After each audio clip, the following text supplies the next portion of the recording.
శ్రీకాకుళం జిల్లా పలాసలో భారీ వర్షాలకు ఇల్లు కూలి భార్యాభర్తలు దుర్మరణం చెందారు.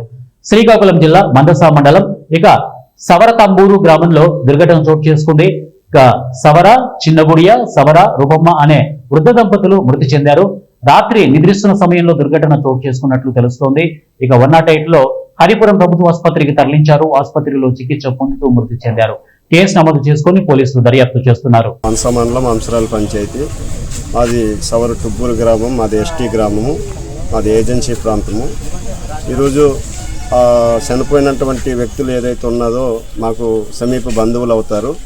నిన్న అకాల వర్షాల వల్ల కురవడం వల్ల వాళ్ళు ఉండే ఇల్లు మట్టి ఇల్లు కావడం వల్ల ఈరోజు ఆ మట్టి ఇల్లు దీనమైనటువంటి పరిస్థితి గిరిజన కుటుంబాలు మీకు అందరికీ తెలుసు. ఈరోజు ప్రభుత్వాలు కూడాను ఈ గిరిజన కుటుంబాలని ఆదుకొని ఈరోజు గిరిజన స్థితిగతులను మారిస్తామంటున్న ప్రభుత్వాలు ఈరోజు కనీసం స్వతంత్రం వచ్చి 70 ఏళ్ళు అవుతున్నప్పటికి కూడాను ఇది సౌకర్యం లేకపోవడం అనేది చాలా బాధాకరంగా మేమైతే భావిస్తున్నాము. తక్షణం ప్రభుత్వం ఈ కుటుంబాలని దృష్టిలో పెట్టుకొని ప్రతి గిరిజన గ్రామాల్లో పక్కా ఇల్లులు మంజూరు చేసి మాలాంటి పేద